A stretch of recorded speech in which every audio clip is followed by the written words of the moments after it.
Hello, everyone. Welcome to Doctors Making a Difference. I'm your host, Dr. Peter Crane. I'm a physician in rural Idaho where I've been in practice since 2011. Over the past couple of years, I've had the opportunity to be both a physician and a patient, and I've been so thankful for the doctors and other healthcare professionals who have helped me. I invite you to join us as we highlight physicians around the world who are making a difference in their communities and with their patients. Our goal is to give physicians and other healthcare professionals the tools they need to be successful in medicine, in finances, and in life. What we do makes a tremendous difference for our patients and our communities.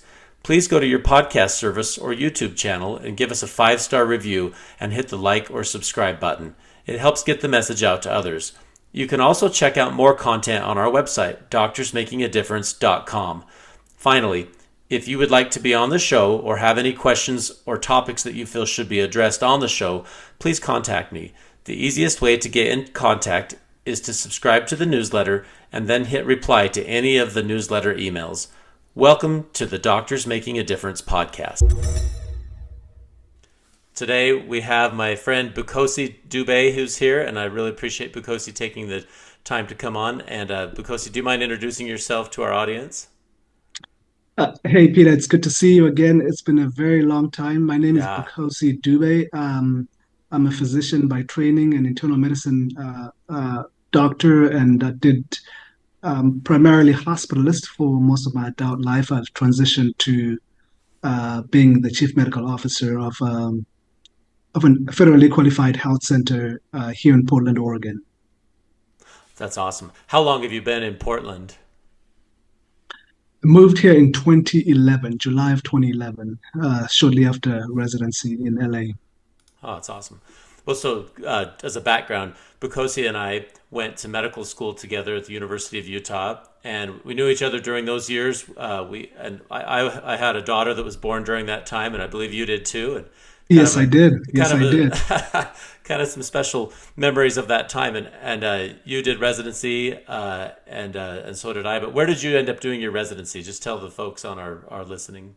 So I did my residency in internal medicine at UCLA Olive View Medical Center in LA, and it was a very interesting experience in that we served primarily the indigent population, folks who were under resourced. We got to learn a lot about how to practice medicine when individuals are coming from under-resourced countries where they don't, or they have limited resources here in the U.S. And so we got to see a lot of great pathology as a result, which is unfortunate for the patients, but great learning for us. Right. It's great for doctors, especially in training. But it's unfortunate for patients. What countries, Exactly. like what were the predominant countries that the people who had arrived at your hospital were from? Oh, it was immigrants from all over. I mean, Armenians, Persians, people south of the border, Central America, South America, and even Mexico, and even folks from here in the U.S. Right? Folks who had limited resources here in the U.S. So it was. I'll say it again. It was a great place to train. Yeah. Well, and I'm sure that's kind of informed some of your future decisions throughout your career. And you ended up in Portland. Like you said, you worked at a federally qualified health center, and you've kind of moved into an administrative role. I guess I'm kind of curious because as we go back to medical school and training, how did you end up choosing that? Because it's a little bit of those are challenging environments to work because you're working with a lot of the same population that, like you say, underinsured, under-resourced folks may not have a big fund of knowledge, may not have had access to education. So what made you choose to do that? You had a lot of opportunities, so I'm curious how you Yeah, ended up choosing that. yeah, that's a great question, Peter.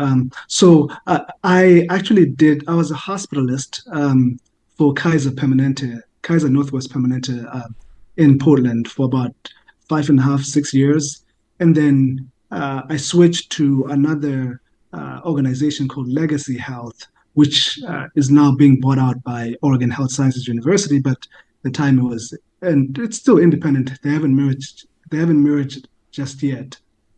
So I switched from Kaiser to Legacy, and at Legacy I was a hospitalist, and was also fortunate enough um, to do ER medicine. So we did, as hospitalists, we did 24-hour shifts, and so my full time was 6 days a month.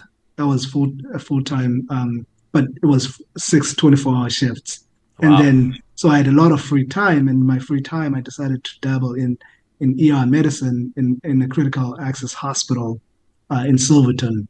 And so I did that for about, I think, 18 months, 2 years or something like that. Um, so in the process, I learned a lot about what ER doctors typically see and how, and of course, seeing the same patients in the hospital.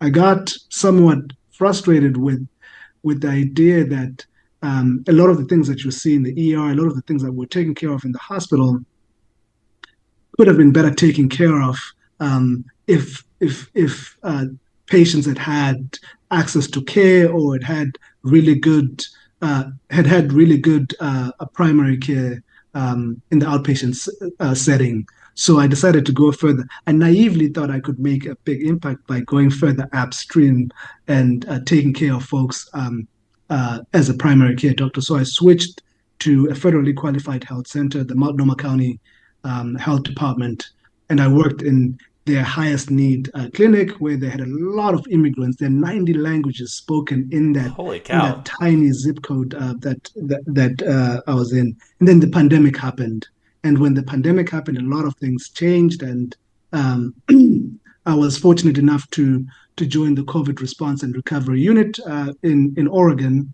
This is the arm of the Oregon Health Authority that was tasked with managing the pandemic. I was a senior health advisor with the COVID response and recovery unit. So, team of doctors who wrote the guidance for managing the pandemic for the state of Oregon, and did that for about I want to say maybe 18 months. My COVID years seem so far away, and everything seems like it happened a long, long time ago. And at the same time, it was just not too long ago, Right. It was 3 years ago. actually kind of a compressed timeline when you think about it, but a lot happened. Yes, yes, yes, yes. So with that, I was fortunate enough to be able to work in communities where we're seeing the greatest need. I talked about the zip code where this clinic was, the Multnomah County Clinic where I worked, 97236. It had the highest COVID rates in the state. It had the highest mortality rate, morbidity and mortality rate, if you age adjusted your data. And a lot of it had to do with, like I said, 90 languages spoken. How do you reach people in a language that they can understand what you're talking about? Long story short, I ended up doing a lot of community work. Did about, I don't know, a little over. I did over 100 hours of community engagement events where I went out and talked to people in their masks, in their mosques, in their houses of worship, in their churches, trying to educate them about COVID-19, trying to educate them about the vaccines, trying to convince them to get vaccinated. So much so that we ended up having very, very, very high vaccination rates because of some of the efforts that we're able to put in place and educate people, meeting people where they are and answering their questions. And it was at that time that Cascadia, which is the company that I work for now, Cascadia is the largest comprehensive community mental health provider in the state of Oregon, venturing out into primary care. They asked me to come and be their chief medical officer, and I accepted the offer back in September of 2021, and that's what I've been doing ever since. Oh, So, that's a neat. long story of I gave you a more detailed history of how I ended up where I am. Well, I think it's fascinating because you think back to medical school and then residency, and then you had this idea, which I just kind of want to kind of hit on that point. You observed working in primary care and then in the emergency care. You observed that there's this huge need for prevention and disease understanding and maybe just some of the behavior changes or screening things that need to happen a little bit earlier. And so you mentioned that you went to federally health qualified health center and somewhat naively hoped that you could change it. I was wondering if did you feel like you did make some differences during that time? Uh, so I say naively because the system is very big. I Huge. mean, in the US, we spend $5 trillion on healthcare alone every single year. So there's a lot of money that goes into this, and a tiny fraction is spent in federally qualified health centers. Um, and it's incredibly complex, right? If you think of all the players that are involved in healthcare, it's very, very complex. I thought I could prevent people from going to the hospital. I thought I could change the system in a way that people didn't end up wouldn't end up needing to be in the ER or to be in the hospital. Um, but what I realized was that there were a lot of things that happen outside of the doctor-patient relationship, outside of that room that you're with a patient, that affect and affect whether or not someone ends up in the ER. Uh, so now we call them social determinants of health, the social drivers of health, um, that are actually just as important, if not more important, than what happens in the doctor-patient relationship in the physician room where you're taking care of patients. So I changed things for individuals that I took care of, the one-on-one relationships, the management of their chronic issues. But on a grand scheme of things, no, I did not make the changes that I thought were necessary. And it was a humbling experience, to be honest, and I learned a lot from it. Yeah, well, I think all of us set out to make a difference in the world. The name of this podcast is Doctors Making a Difference. And Yes, and you yes, know, that's really kind of the gist of it is I think as you talk to people about their individual stories, most people started off medical school kind of bright-eyed and wishing to change the world, and yet the people we really change are our individual patients. It can't system changes, socioeconomic changes are so multifactorial. It's hard for yes. us to change it just based on a clinical. But sometimes you do make a huge difference for that one individual, and or you find something that would have gone on to shorten their life, or something that was going to destroy their ability to raise their children, and it makes all the difference for that person. It sounds like you've had a lot of those experiences. Oh man, Peter, you hit the nail on the head. I can't tell you how many, I have hundreds of thank you notes from patients and their families.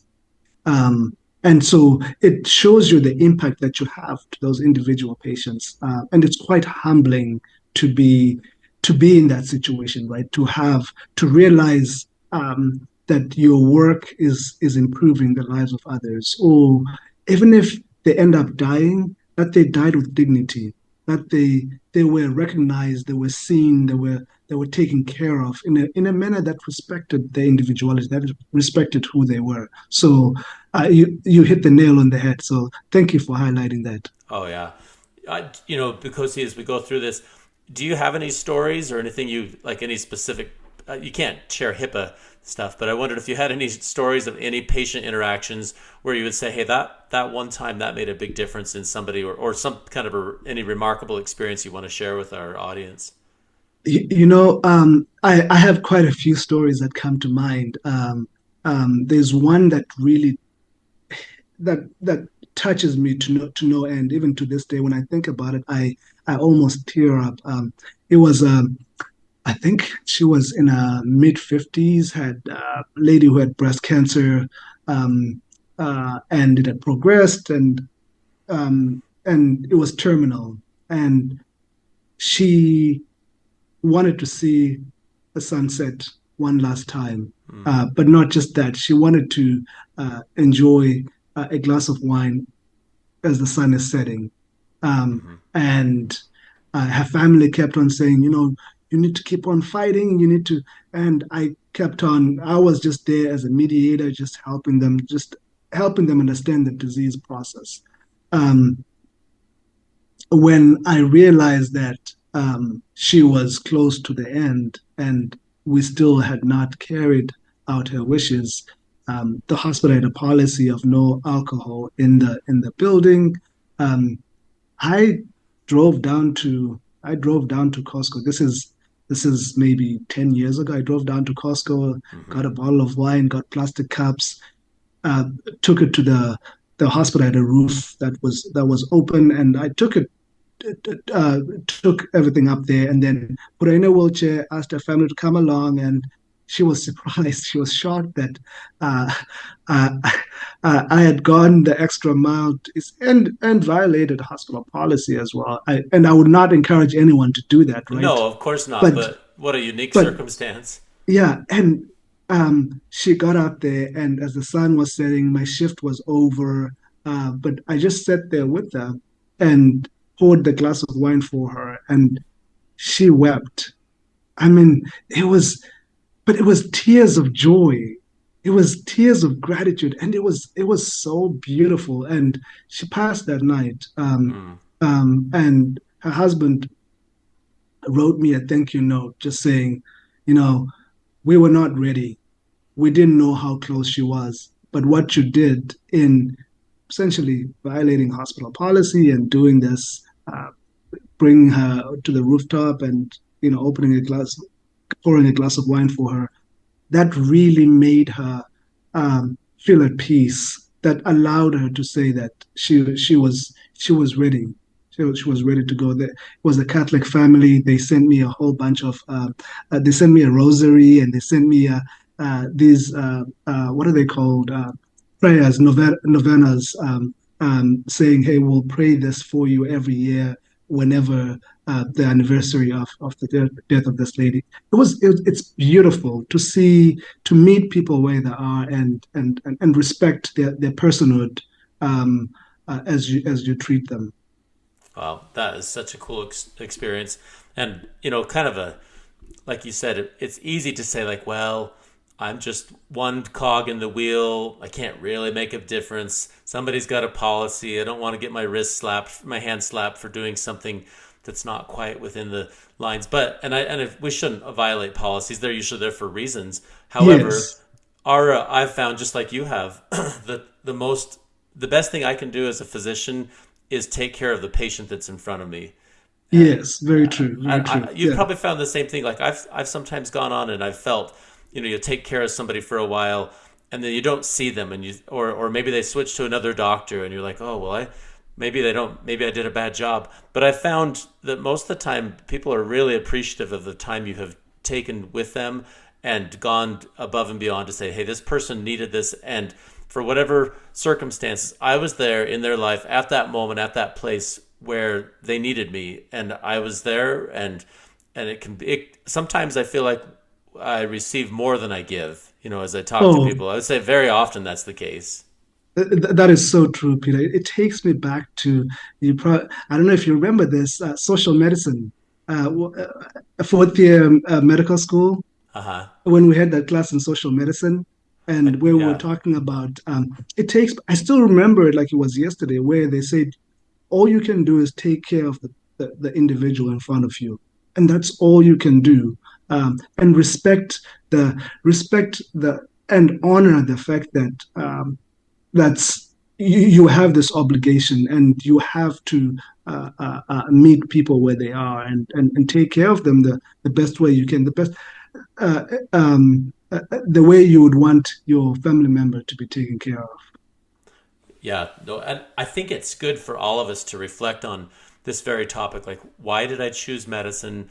Why am I in this place? Because it's easy to get lost in I've got to keep up with the medical record system, or I want to make sure I get my charts turned in on time, or I want to make sure I get this many RVUs, or whatever the day by day things are. And yet, it's good to remember patients have placed their complete trust in you as a physician, and you have to meet them in that place where they're at. And sometimes you can affect great change, sometimes just little change. But Yeah. one of the questions related to that I wanted to ask you, because is think back to your childhood, and walk us through a little bit how you chose medicine in the first place, and how you ended up as a student at the University of Utah with me all those years ago. Yeah.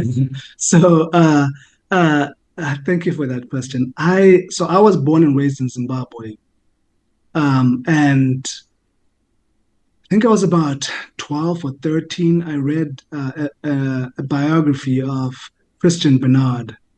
Christian Bernard is the gentleman who performed the first successful heart transplant in the world. Hmm. And this was at Groote Schuur Hospital in Cape Town. It's the university hospital for the University of Cape Town. on December 3rd, 1967. And as a 12, 13-year-old, it was mind-boggling to think that they could take a heart from one person who was brain dead and put it in somebody else uh, who needed a new heart and have that heart work in that individual. To me, it was mind-boggling. I thought, whoa, what? Um, Showing my Zimbabweanness, I was like, what witchcraft is this? Love it. Yeah, but so that got me thinking about medicine, and I thought to myself, if I could have the opportunity to make such an impact in other people's lives, I would always take up that opportunity. So fast forward to post high school, I came to the U.S. for college. And then as an international student, after I graduated from undergrad, I came to the University of Utah for graduate school. Uh, uh, uh, I was in a PhD program in the molecular biology program, and with an interest in genetics. But prior to enrolling, I got to actually, no, I don't remember. It's been way too long, 25 years or so. Anyway, I got into a car accident during that time period, a near fatal car accident that ended up with about 18 or so months in and out of the hospital, I didn't know that, Bukhosi. recuperating. That's a long story. Wow. Yeah, yeah. So lots of surgeries. I still have titanium rods in my femurs to this day, and knees that were bionic knees uh, from the surgeries. And so it while I was recuperating, I had a lot of time to think about life, to think about what was important to me, to think about the things that were calling to me. There's an old Hasidic saying that goes, "Observe the way your heart draws you, then choose that way with all your strength." I'll say it again. Observe the way your heart draws you, then choose that way with all your strength. And it was in observing the what I thought I was being called to do, what I thought I was being inspired to do, and in making that observation, I felt medicine was my calling, and so I had taken the MCAT already, so I applied to school. I applied to the University of Utah School of Medicine, and since I had already started the PhD portion, the thought was to do MD PhD, and so. What I'll say is that I was fortunate to get into the University of Utah. I got into other schools as well, but the University of Utah was where I wanted to be because of the possibility of doing MD PhD. I was also fortunate in that the Jack Kent Cook Foundation had a scholarship for high achieving students, and I applied for the Jack Kent Cook scholarship, so I became a Jack Kent Cook scholar, and they gave me, I believe it was 300,000 towards my medical school, and so I went to medical school on this scholarship. Oh, that is so So cool. That is, we'll come back to that later. That is such a neat thing. yeah, yeah, yeah. So I going into medical school, I knew that uh, if I was going to be true to myself and if I was going to be true to my promise um, uh, to serve others, because that's what I felt my mission was, having been given the second lease on life um, after my accident. I was going to choose. I was going to find whatever it is that spoke to me, and not have to worry about the financial constraints that came with it. And I didn't have to, thankfully, because of the Jack Kent Cook Foundation. Well, that makes a huge difference. For sure, I want to come back and talk a little bit more about the financial implications of that. But as it pertains to your decision to choose medicine and to make that difference, and a lot of people, I think, can kind of relate with the idea that medicine feels like a calling, or Yes. that's where you're led, or that that heaven is pointing you in that direction. And Yeah. it's so helpful to think about that. When you get bogged down into the days of burnout and challenge, it's a good thing to step back and say, hey, this is why I'm doing this. and Yes, I don't yes. want to be burdened by the day to day drudgery part of it so much that I forget the main purpose. And Bukhosi, I shared with you some of my story, and I'll just relate with you. I had that. I've shared with listeners on this program. I had a 26 centimeter tumor a couple of years ago, and I had to go through radiation and surgery, and I'm so thankful that I'm here today, and I feel the same way. I feel it's a second lease on life, and I'm so thankful that the doctors that saved my life, and I just think, Yeah, wow, this is a rare crowd to be a part of. To finish that up and say, I now get to go back and work as a physician. The same group of people that saved my life, I get to participate in that, and it's a true honor. I have it no other. is. I have no other way to really describe it. It's a gift. It's an honor, and I'm so thankful to be a part of that group. Yeah, yeah. I too am grateful, and I think I wrote about that in my application to medical school about the people that went out of their way to make sure that I was well taken care of. The numerous surgeons and the numerous internists and family medicine docs and physiatrists with whom I worked, neurologists with whom I worked to make sure that I became a better version of myself. So I too am grateful, and I'm very grateful to the doctors that took care of you, because otherwise we wouldn't be here talking, right? We Right. wouldn't be, Yeah, yeah. our So lives would be different. You wouldn't be raising your kids, nor would I. I mean, there's the yeah, and yeah. I think about that, having spent some time as a patient and a lot of time as a doctor. It's more fun to be a doctor for sure.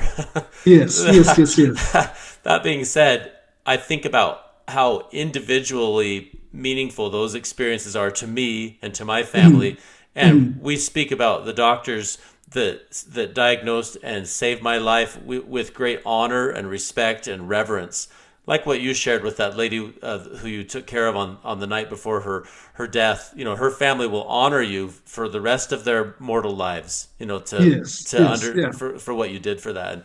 And I think about how I feel about the doctors who cared for me.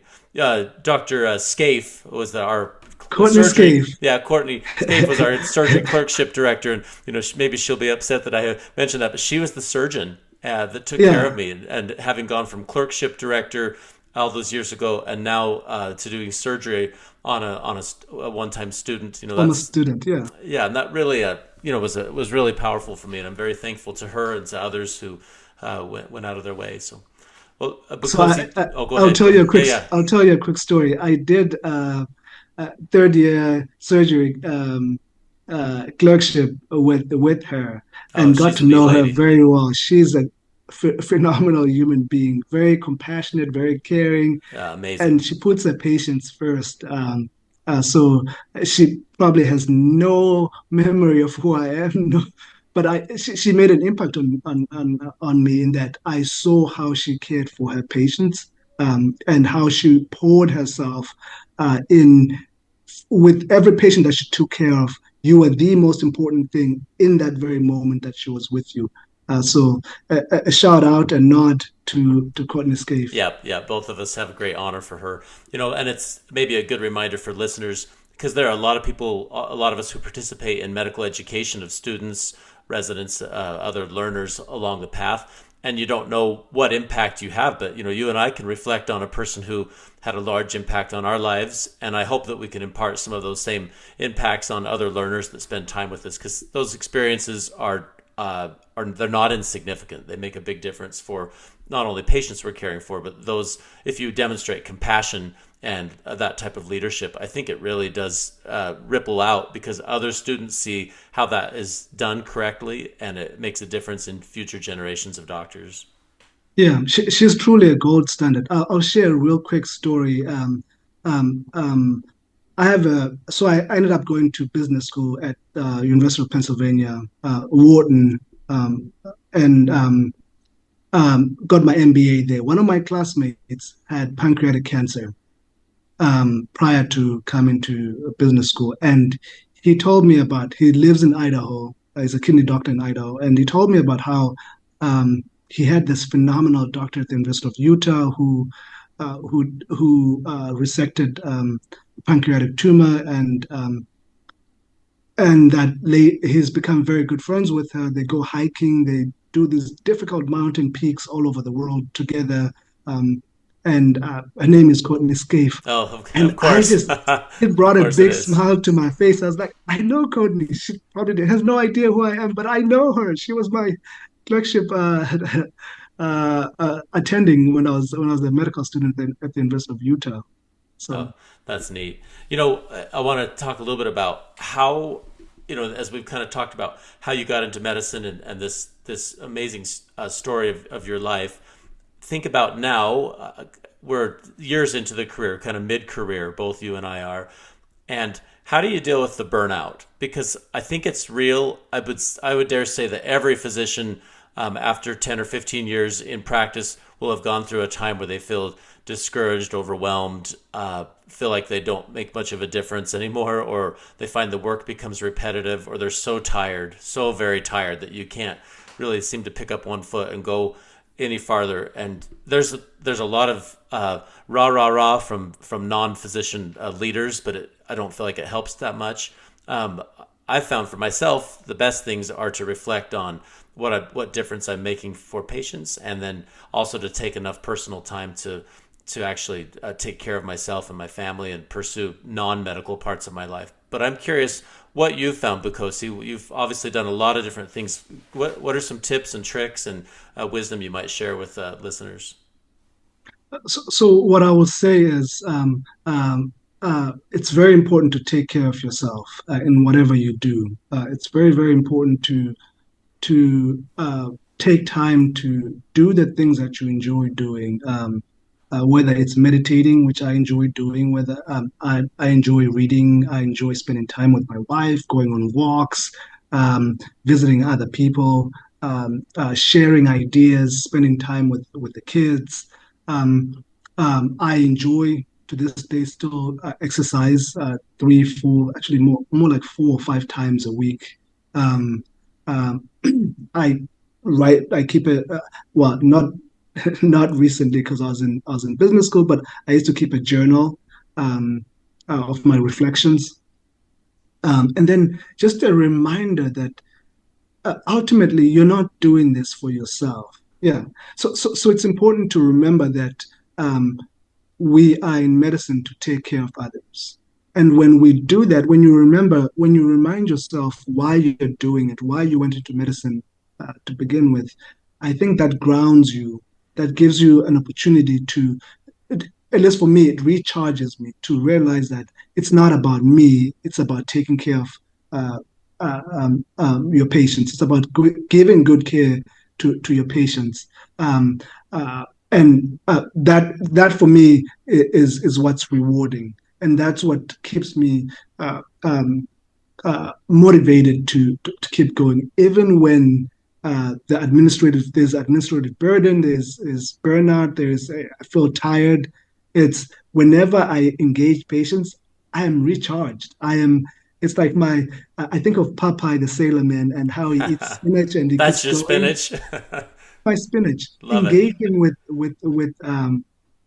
the other person. In Debele, we say, I'm Debele speaking. In Debele, we say, Salibonani, which is I see you, I honor you, I acknowledge you. And it is in seeing the whites of the other person's eyes and engaging the other person truly in who they are that that that we become refreshed, that we become empowered. So that for me, that's my spinach. As That's awesome. I love that. We should bottle that idea up. So I just want to restate that. So as we talk about burnout and how to counteract it, we've talked about all these ideas of patient care and reflect on why we're doing what we're doing, and taking time for yourself. And that's the spinach for Popeye. I like it. yeah, If you that's a need some spinach for spinach Papa. to rekindle and renew, take Yeah, some time to get some spinach in your life. I like it. yeah. So if I could also add that it's in what I've done personally is also do different things, right? I started off as a hospitalist for about 10 years. In doing hospitalist as well, I also did ER medicine for a year and a half, 2 years. and also did switch to outpatient medicine as a primary care provider. And now I'm switching to have 3 years ago switched to hospital administration. I still see patients 1 day a week, but I'm primarily an administrator of a healthcare system. So doing different things, continually challenging oneself. And all these opportunities came about not because if you had asked me when in 2004, when we were at a white coat ceremony, if I would end up where I am today, I would have said definitely not. I always want to do this, but I've continually challenged myself, continually asked myself what needs to be done, and responded to that need and responded to what needed to be done. Well, and what a, that ability to change and modify your career a little bit, I think is something that maybe gets lost, especially in early career. People will say, I'm in debt, I'm in my 30s, I have a family, or I have all these responsibilities. I can never leave. I can never do anything else. I feel trapped. But the story you're sharing is you can change. You can move to a different career. You can take a different path. Yes. You can go back to business school. You can decide to go to outpatient or inpatient or emergency room or administration. And that ability to have flexibility, I think, is a great. It's something that I think people don't talk about very much. They say, well, I'm whatever because I did this residency and I'm locked in it till I'm 65 and I could never change. And that mindset is both short-sighted and burnout inducing. So I love that you had an opportunity that you took to go back to medical or to business school and augment your skills, and then you can share your medical knowledge as it relates to running the business side of medicine as well, and still continue your clinical practice. Yes, yes, yes, yes. And I think now having the language to speak, the language of those that run the system, right? The finance people. I can now understand why they make certain decisions, and I can now speak to them in terms of, hey, when you make this decision, here's how it impacts patients. When we choose to do this, when we choose to invest in this over that, here's how it impacts patient outcomes. And so having that business degree allows me to do that, especially as a clinician, right? I can see where the decisions that are made in the executive team, how they play out to individual patients, and I can go back and forth, from one end to the other. That's awesome. It's a really great skill set. I think most physicians who are led by other physicians find that the patient outcomes improve, their satisfaction improves, and hospital systems are just better run when people have clinical backgrounds, especially physicians. And so I think that is a really great thing you've been able to do that. So you're actually right, Peter. There's plenty of literature now supporting this idea that healthcare delivery systems that are physician run outperform healthcare delivery systems that are not physician run. And when I'm talking about outperforming, I'm talking about patient outcomes, I'm talking about the revenue that they generate, and I'm talking about long-term sustainability. So there's plenty of literature to support what you're saying.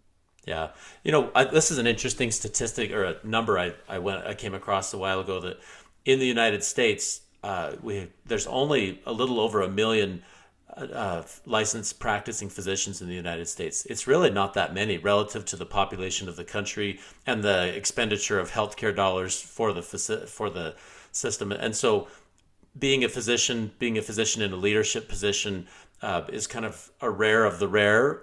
And I think there's also opportunities for all of us to exhibit a little bit of leadership, both in our clinical setting and in our hospital and even in the community. Like there's just really not that many physicians relative to the population of the country. And so having taken that opportunity gives you a voice. Like you said, you can speak the language of those who are traditionally the financial decision makers, and it makes a big difference for outpatient outcomes. That's really cool that you've been able to have that opportunity, Bukhosi. Yeah, yeah, thank you. I like how you reframe that because I didn't say financial decision makers, but that's what I meant.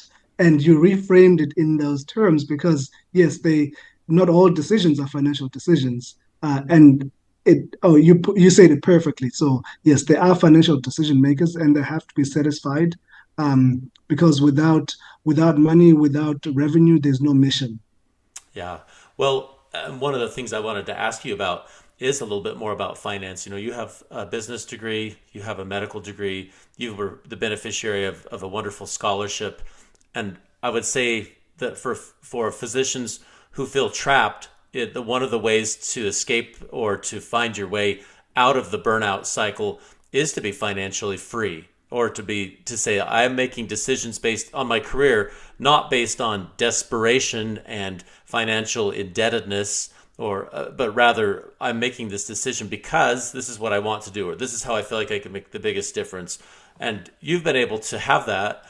Do you mind giving us any more insights on that, Bukhosi? Because I think that really opens so many doors when people live frugally or seek scholarship opportunities so that they can be a little bit more free. Yeah. So I'll start off by saying that there are more scholarships than there are people applying to those scholarships. So just because you're going to medical school doesn't mean that you should take out large student loans. I encourage people to, I've mentored a lot of, I'd say 100 plus over the last 10, 15 years, 100 plus students who are applying to medical school, who I'd say all of them ended up matriculating to medical school. Um, what I will say is that it is very important to remember that there are scholarships out there, and you do not have to take out loans. That shouldn't be your default. Your default should be, let me search for scholarships. Let me see if there are grants out there available to support students. So and then if you are taking out loans, just live within your means, right? There's no need to be flamboyant. Yes, you're going to make a lot of money as a physician, but in the grand scheme of things, uh, it's important to live within your means.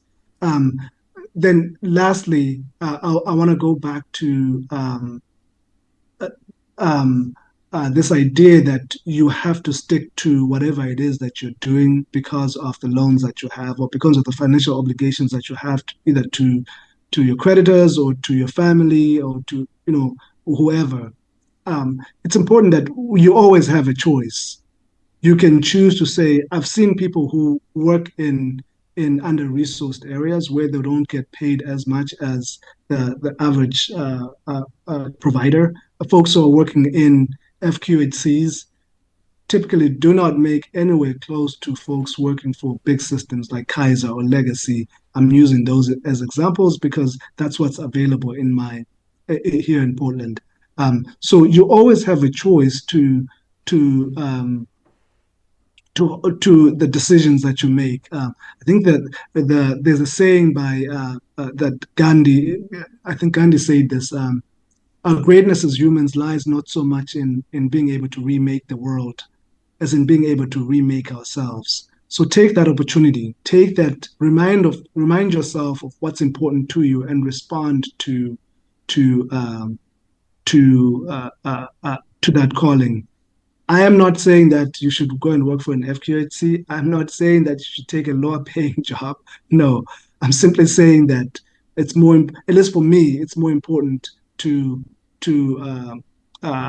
for I feel more fulfilled. I feel happy as an individual when I don't have to think so much about the money. Yeah. One thing I've observed also as I've talked to people is that there are a tremendous number of, like you say, scholarships, but also loan repayment programs, underserved areas. And like I've worked since residency in a critical access hospital, and I was able to be a National Health Service scholar, or like a Yes, scholarship, not a scholarship, but I was able to come a back and recipient. Yes. yeah, I received loan repayment. And so all the loans were paid back through that program. We're all working in an area that was close to where I grew up. And as I talk to people, there are so many loans like that. Most states have loan repayment programs for people that are willing to work at least for a time of their lives in a place where there are resources where they're needed. And there's also opportunities to moonlight, like you talked about, And whatever it may be, if you find opportunities to do public service loan repayment or National Health Service Corps or a scholarship, those opportunities enable you down the road to have greater flexibility for your career. Nobody That, likes that to feel is like they're controlled. Yeah, that is, Peter, that is very, very true. When you say that all these programs that are available at the state level and at the federal level that help people who want to work in underserved areas, under-resourced areas, you also brought up something really neat, which is being of service to others, public service. We talked a little bit earlier about how to avoid burnout. Um, that I find is probably the best way to avoid burnout, right? To circle back to, hey, I'm helping other people, I'm being of service to others, the public service of which you speak. In this case, we're talking about financial independence, right?